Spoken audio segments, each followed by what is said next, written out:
when in the course of human events it becomes necessary for one people to dissolve the political bands which have... Sailors and airmen of the Allied Expeditionary Force. Well, I think it's time we ask ourselves if we still know the freedoms that were intended for us by the founding fathers. Not one small step for man. Those three hallowed words reverently dictate what you ought to be, what you can be, what you will be. We pledge to each other our lives, our fortunes, and our sacred honor.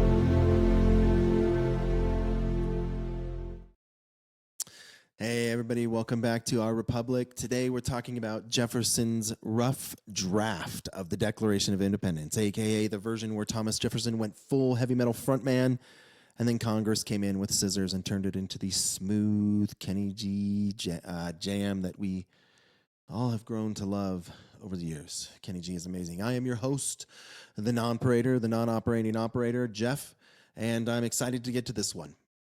Okay, so everybody, we're talking about, again, Jefferson's rough draft. What was cut and why? Sorry, I got to adjust some audio levels here. I'm really loud in my own ears, and I want to make sure that you guys can hear me. Can you hear me? Testing 1 2. Leave a comment down below if you could hear me. Anyway, everybody know this is Jefferson's rough draft. Again, I get to see this thing. This was recorded before the episode was released. Obviously, I get to see this rough draft. I'm really excited about this. An actual piece of the founding fathers creating this wonderful, the greatest nation on planet Earth. I don't care if you agree with me or not. Pipe down if you have a different opinion. I don't care. Although you have the First Amendment rights, you can say what you want, whatever, but I ain't going to listen because you're retarded. Anyway, here we go. Jefferson's rough draft and why, what was cut and why. Everybody knows what the Declaration is. Everybody knows the Declaration, right? It's read every 4th of July. The life, liberty, the pursuit of happiness. It's beautiful. It's inspiring, right? Real Goosebumps stuff. But what most people don't know is that Jefferson's first draft was way spicier. It was like that spicy elote you get down there in Phoenix. Where is it? Gilbert, man. We got some elote down there at this barbecue place, and oh my gosh, it was hot. But best elote I've ever had. Brittany says that there's this elote here in Colorado Springs. It's good. I don't agree with that. Colorado people can't cook elote. But this draft of the Constitution was spicy like that elote. It had lines so brutal, they would have made King George spit out that tea, right? And Congress was like, Tom, maybe tone it down a bit, maybe tone it down a scooch a notch before we all just get executed, right? So let's start with the biggest cut, Jefferson's takedown of slavery. In this rough draft, Jefferson didn't just hold back. He flat out called out King George for forcing the colonies to keep slavery alive. The king, this is what it said, right? The king has waged cruel war against human nature itself, violating its most sacred rights of life and liberty, determined to keep open a market where men should be bought and sold. That was in the Declaration. And, that's Jefferson. In 1776, calling out slavery a violation of human nature. And it's not subtle. Jefferson was basically saying, yeah, King George is the drug dealer of human beings, and we're sick of it. And had that line stayed in the Declaration, it would have been the strongest anti-slavery document in history. But it didn't. And so why did it get cut, right? It's because politics is a dumpster fire. It really, really is, right? The southern colonies, South Carolina and Georgia, immediately threatened to bail. Their entire economy was built on slavery. So there's no way they were signing a document trashing it, right? And before you start cheering for the North, let's hold up for a second. Some Northern delegates weren't exactly abolitionist saints. New England merchants had fingers in the slave trade too. They didn't want to torpedo their wallets either. They just didn't, right? It was money making. So it was the compromise. They cut it. And Jefferson was furious. Adams admitted later, we might have lost the whole Union if we insisted on that clause. So the translation is right, like, it was either unite against Britain now or die separately and never have an America. But Jefferson was pissed, right? And this is Yeah, I mean, this is where it kind of gets good. Jefferson was livid when Congress cut that section, right? Later, he wrote that Congress, and these are his own words, Congress had mangled his draft, right? His words, mangled. Like, he handed them a perfect steak and they grounded it into mystery meat. Although some mystery meats I really like freedom meat, which is what I call hot dogs. I call them hot dogs because we don't know what they're really made of. I mean, you can say you know what they're made of, but I'm not watching any videos because I want it to remain a mystery because I want to eat them. But I call them mystery meat because this is America and I can eat whatever the hell I want, right? Same with Spam. No one really knows what goes in Spam, but it's delicious. Anyway, Jefferson basically handed them like the perfect steak and they ground it into mystery meat. But let's be clear. His personal hypocrisy was not the main issue here, right? Like Jefferson owned slaves, like over 600 of them in his lifetime, right? So yeah, that makes him a walking contradiction, right? But he did call slavery a deplorable entanglement. He hated it, but he never escaped it. That's the thing, right? Let's be honest. Jefferson never escaped slavery. He was a deeply conflicted man, but his anger over the edits wasn't about being called out for his own slave owning. It was what actually pissed him off was the politics, right? The passage got axed because the Second Continental Congress needed a unanimous vote for independence. And even if one colony bailed, the whole thing fell apart. And Jefferson knew exactly why the knife came down. Again, Southern opposition. South Carolina and Georgia flat out refused to sign anything that called slavery illegal. Their economies were married to it. The Northern complacency, right? Or complicity, sorry.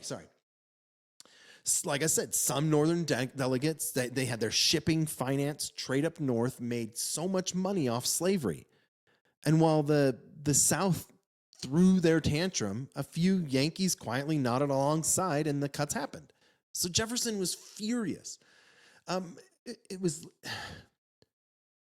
less, I can't believe you guys didn't want to end slavery, and more, I can't believe you gutted my draft for politics. He wanted to throw Britain's crimes, all of them, in the world's face. And instead, Congress watered it down into something safer. And that's what stung. Jefferson knew slavery was wrong, but compromise killed the chance to call it out on America's birth certificate.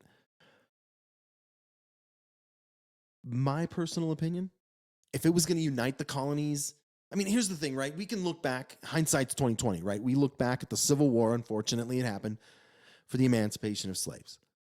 We can look back and say, Jefferson quit getting all butthurt about it. You're gonna have a civil war later anyway, and you're gonna get rid of slaves. He didn't know that. So I can understand a little bit of his, his little bit of his temper tantrum there, but I probably would have been pissed too. But at the same time, if it's going to unify everybody into one cause to tell Britain to get bent and jog on, it needed to be cut. Anyway, let's go on to the other cuts, and then it's me down on my soapbox. Slavery section wasn't the only thing to get chopped. Congress actually cut about 25% of Jefferson's draft. Here's some examples. Jefferson's habit of writing was like he was auditioning for a Shakespeare play, right? He loved dramatic language. And Congress went through it with a red pen, like just angry red pen teacher. Cool, Tom. We don't need King George thinking we're sending him this emo breakup poem, right? He accused King George of being responsible for basically every evil on earth. Congress trimmed it down so it didn't sound like a Marvel villain monologue, right? He occasionally over-explained grievances, and congressmen wanted it shorter, sharper, and less ranty, right? A little bit less Karen there, Jefferson. So what you end up with is Jefferson's passionate fire turned into something more diplomatic. Still powerful, still iconic, but definitely raw, right? It's kind of like when I write an email or a text response to somebody that's pissed me off, I have to actually hand it to my wife, and she makes it sound way more diplomatic, right? More powerful, less emotion, because I'm definitely the guy who's like, you know what? Go F your own face. And she's like, I think it's probably better that if we take a break, something like that, right? That's just an example. Anyway, the Franklin edits, he had edits in there for Jefferson that changed history, right? There's a famous one, right? It's we hold these truths to be sacred and undeniable. And Franklin scratched that out and wrote, we hold these truths to be self-evident, right? History's made in that line. Why? Because sacred and undeniable sounds like a sermon. It really just does, right? Self-evident sounds like math, right? You don't argue with it. Franklin basically changed it from believe this because it's holy. You will be holy because I am holy. Believe this because it's holy to believe this because it's obvious, you doofus, right? He edited, that edit alone sold half the revolution, right? And why does it matter that that stuff was cut, right? Here's the thing. A lot of people today look back and say, well, the founders didn't do enough on slavery. Okay, fair point. But Jefferson's rough draft shows they knew it was wrong. They wanted it gone. They just couldn't win a fight and independence at the same time, which is what I talked about earlier, right? And honestly, if you think about it, without compromise, there might not even be a United States at all, right? No unity, no army, no chance against Britain. So then what? 13 colonies fighting separately against King George? You know, they would have gotten smacked back into line, right? Sometimes history is a mess, right? The rough draft shows us that the founders were wrestling with problems they couldn't solve in one step, right? They laid down the principles, and those principles eventually made slavery impossible to defend, right? So here's the real takeaways of this, right? Jefferson's rough draft, yeah, it was the uncensored version, the director's cut, if you will. And it went after slavery, right? It went hard after King George and had way more fire in it. But Congress needed something all the 13 colonies could sign, something that would serve or survive politically and diplomatically, right? Jefferson wrote the heavy explicit version and Congress released the radio edit, right? Like that's an easy way to think of it. And you know what? It worked. It lit the fuse. It gave us the framework. And it left us with words that, even trimmed, still echo through centuries, right? All men are created equal, with unalienable rights, life, liberty, and the pursuit of happiness. So Jefferson's rough draft reminds us that history is messy, okay? It's compromise, it's edits, it's political maneuvering, right? It also shows us that the founders weren't freaking blind. They saw the evils they couldn't solve yet, but they built a foundation strong enough for future generations to finish the work. And literally 250 years later, we're doing it.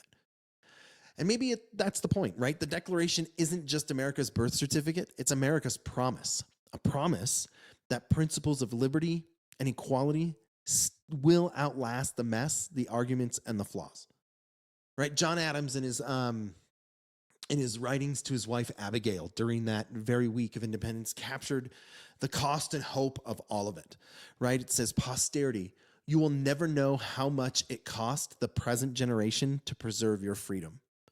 I hope you will make good use of it. If you do not, I shall repent in heaven that I ever took half the pains to preserve it. I mean, think of that where we are today, right? You will never know how much it costs the present generation to preserve your freedom. Open your freaking ears, liberals, right?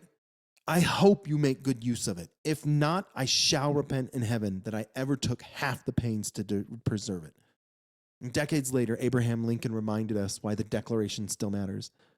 It is not the mere matter of the separation of the colonies from the motherland, but something in that Declaration giving liberty, not alone to the people of this country, but hope to the world for all future time.